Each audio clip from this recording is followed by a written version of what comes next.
మ్యాప్లో ఇండియా కనుమరుగైపోవాలి. ఈసారి ఏదో భారీ ప్లానింగ్ చేస్తున్నారని రిపోర్ట్స్ ఉంది sir. India need a special agent to stop this destruction.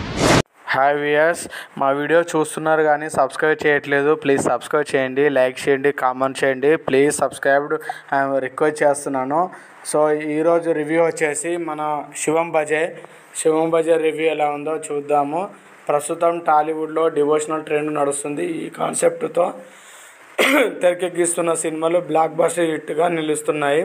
దీంతో మన దర్శక నిర్మాతలు డివోషనల్ టచ్ ఉన్న కథలతో సినిమాలను తెరకెక్కిస్తున్నారు. అలా తెరకెక్కించిన తాజా చిత్రమే శివం బజే. హిడింబా తర్వాత అశ్విన్ బాబు నటించిన చిత్రం ఇది. ఇటీవల విడుదలైన టీజర్ ట్రైలర్కు ప్రేక్షకుల నుంచి మంచి స్పందన వచ్చింది. ప్రమోషన్స్ కూడా గట్టిగానే చేయడంతో శివం బజేపై బంచ్ క్రియేట్ అయింది. మరి డివోషనల్ కాన్సెప్ట్ వచ్చిన ఈ సినిమా ఎలా ఉందో రివ్యూ చూద్దాం. సో ఇందులో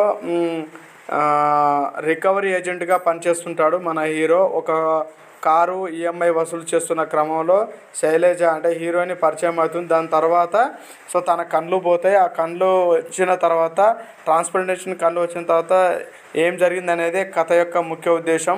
కొన్ని కథలు వినడానికి ఆసక్తికరంగా ఉంటాయి, కానీ తెరపై చూస్తున్నప్పుడు ఏదో మిస్ అయిన ఫీలింగ్ కలుగుతుంది. డిఫరెంట్ కాన్సెప్ట్తో పాటు థ్రిల్లింగ్ ఎలిమెంట్స్తో ఉన్న వాటిని తెరపై ఆసక్తికరంగా చూపించినప్పుడే ఫలితం ఉంటుంది. అయితే శివం బజే విషయంలో అది కొంతవరకు మాత్రమే ఫలించింది. వాస్తవానికి దర్శకుడు అప్సర్ ఎంచుకున్న పాయింట్ చాలా కొత్తది. ఇలాంటి కాన్సెప్ట్తో తెలుగు తెరపై ఇదివరకు ఒక సినిమా కూడా రాలేదు. కానీ డైరెక్టర్ అనుకున్న పాయింట్ని తెరపై ఉన్నట్లుగా చూపించడంలో కాస్త తడబడ్డాడు.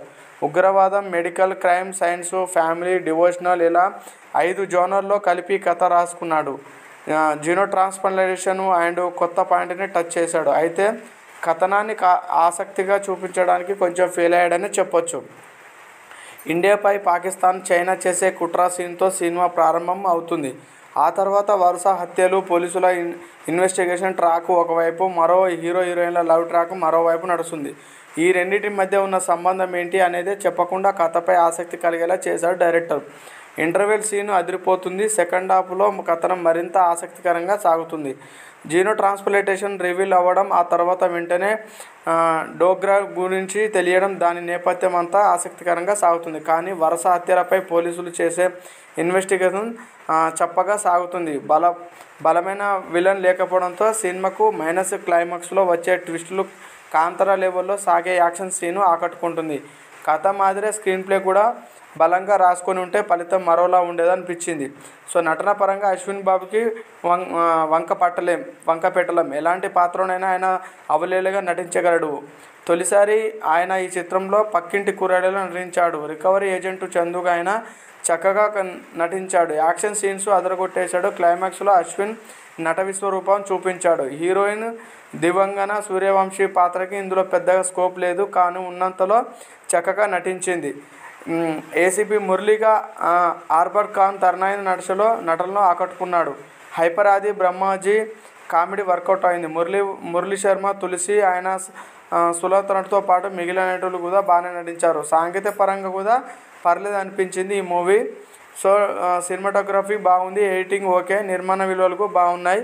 సో సినిమా ఏ స్థాయిలో ఉన్నదో చూసి కామెంట్ చేయండి ఫ్రెండ్స్. మా ఛానల్ని, మా వీడియోని ఫస్ట్ టైం చూసినట్లయితే ప్లీజ్ సబ్స్క్రైబ్ చేయండి, లైక్ చేయండి, షేర్ చేయండి. Please friends, please support us. ఎందుకంటే వీడియో చూస్తున్నారు కానీ లైక్ చేయట్లేదు అండ్ కామెంట్ చేయట్లేదు, సబ్స్క్రైబ్ చేయట్లేదు. Please subscribe.